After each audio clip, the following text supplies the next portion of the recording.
Maghahain daw ng panibagong diplomatic protest ang bansa laban sa China kung mapapatunayang nang himasok sa exclusive economic zone ng Pilipinas ang mga Chinese fishing vessel na naiulat na nasa Yongshou o Kagitingan Reef. Nauna nang naiulat na nagsimula ng mangingisda ang mga Chinese vessels doon. Balitang hatid ni Tina Panganiban Perez.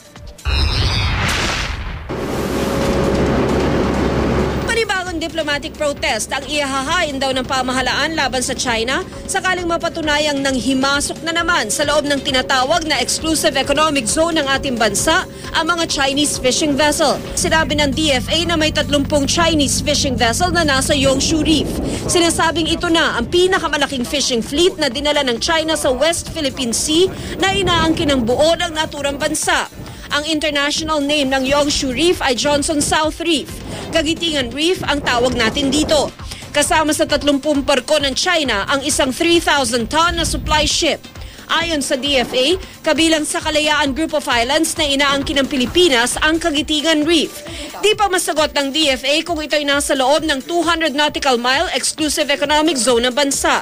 The Kalayaan Island Group is considered an integral part of Philippine territory. Kagitingan Reef, are we claiming that? I'll have to come back to you on that.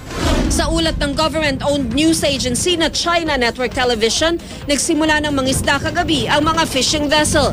Ito raw ang kauna-unahang pagkakataong ganong karabing barkong pangisda ang pumunta sa lugar.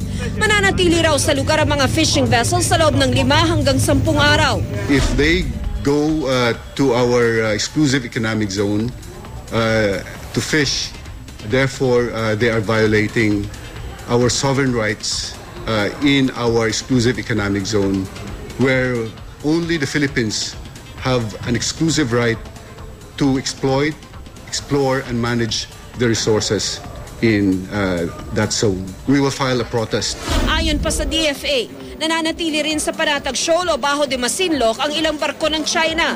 Namataan daw sa labas ng lagunang 3 barko ng pamahalaan ng China, pati na 2 barkong pangisda nila. Habang nakita naman sa loob ng lagoon ang 2 speedboat at 12 dinghy o maliliit na bangka. Pinag-aaralan pa ng pamahalaan kung magpapabalik tayo ng barko sa Panatag Shoal. Sa daang-daang isla, reefs at shoal sa Kalayaan Group of Islands, 7 hanggang 9 lang ang inookupahan ngayon ng Pilipinas. Tina Panganiban Perez, GMA News.